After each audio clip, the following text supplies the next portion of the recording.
Good thing making time-appropriate YouTube videos was not my New Year's resolution, because I would have failed hands down.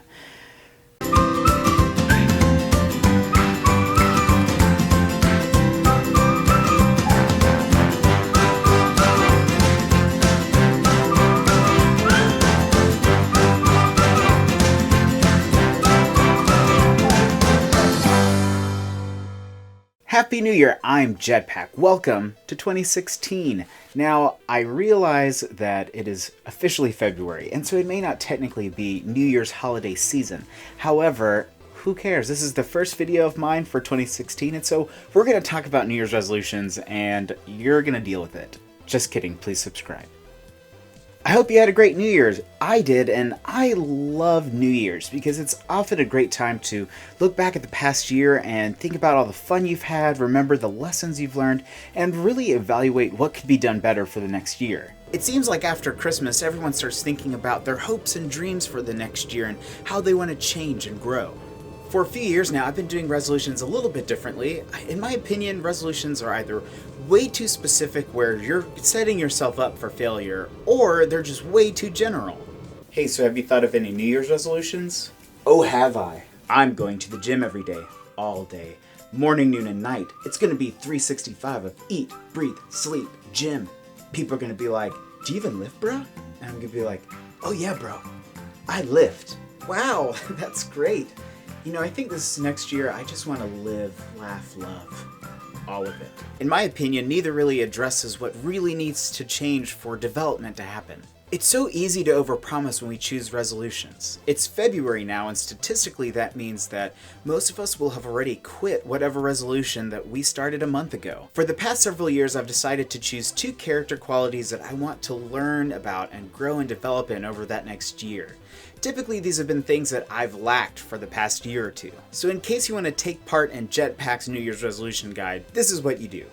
A few years ago, I realized that I was lacking in the area of boldness. So the first thing I did was I defined what bold was. Personally, I think this is the most important part of the process because you want to be specific with your definition because you may say that you want to be bold, but maybe what you mean is you want to be daring or adventurous. So take your time in defining the quality, and if you need help, ask some people. Ask what boldness means to them. What do they think about when they think of a bold person? And then construct your own definition, and then you're able to move on to the next step. After you define your quality, you want to compile a list of people who you think really epitomize what that quality is. These are people who you think really do a great job of it, that you want to learn from. Step 3. Now that you have your list of people, what you want to do is choose one of them, and you're going to study them in 2 different ways. The first thing you're going to do is you're going to observe them. When I was studying boldness, what I would do is I would watch the person and see how they used boldness. What were ways that they did it well? What were things I didn't like or had questions about? After a few weeks of intentionally observing how they used this quality, I would then invite them to coffee or lunch with the intention of asking them questions about the quality. This is typically a great time to ask them about their process, and they may not have had a lot of time to think about it, or it could be very random, especially if it's something that they do very naturally. However, this could be just a great conversation, and you may get some very candid answers. Ask them questions like, when do they see this quality as a strength? When do they see it as a weakness? How did they develop it? Was it something natural or something that they had to teach themselves? Maybe someone else taught them. What are some things that you need to keep in mind if you're trying to be bold? Step 4. After meeting with them, I would take what they said, evaluate the good and the bad, and then start implementing what I had learned into my life. The last step is you go back to that list of people who exemplify that quality, and you start again with the next person. People do similar things for very different reasons. It's important to get a wide variety of perspectives so you can keep on learning. The reason why I think this is a good process is because of the way change works. You may have heard the saying, little changes make big work. This is because very rarely do big lifestyle or behavior changes happen overnight. There are many steps in between the start and the finish. You might say you want to go to the gym every day, but there could be a quality that you're missing that is affecting why you aren't doing that already. Don't get me wrong, going to the gym every day is a big goal, and it could be exactly the goal you need. However, if you're missing self-control or discipline, you're going to find yourself being quickly burnt out and stopping. In that case, I would say your number 1 priority should be studying discipline or self-control.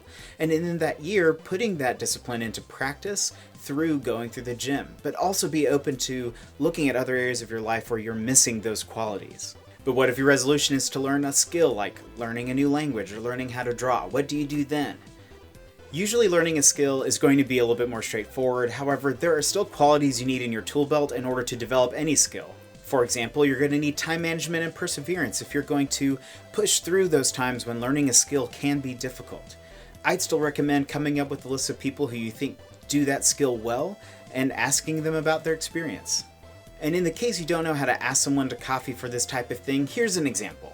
Hi, sorry to bother you. I just wanted to say that I really admire your boldness. I'm actually trying to learn how to do that in my own life, and I was wondering if you had some time, if I could take you out to lunch or coffee so I could kind of ask you some questions about that. Would you be okay with that? Seriously, it's that simple. I hope this helps you out, and if you need help coming up with qualities that you want to grow in, I recommend asking people around you, your closest friends or family members. They might have some insight into things that you might be lacking. Keep in mind that change is not limited to January 1st, so if you started one a month ago and you've already quit yours, that's totally fine. Pick a quality, follow this guide, start new now. You don't have to wait till next year. That's ridiculous. So my plan was to tell you at the end of the video what my qualities for this year are going to be. However, I have not figured it out yet. Is one of them going to be fighting against procrastination? It probably should be, but that's not what I'm going for. So I don't have them yet, but when I do, I will let you guys know. I'm going to follow my own advice and make sure that I am being specific with how I'm defining my words so that I have a very clear goal to what I want to grow and develop in this year. That being said, I have some fun videos planned for this year, so I'm hoping you stick around. If you haven't subscribed to my channel, please do so now. And if you thought this video was helpful, please hit the like button and give it a good old thumbs up. And if you know anyone who would probably benefit from this video, you should totally just hit the share button. Just hit it, share it with them. The world will be a better place, maybe, because of this video. Maybe. Hopefully.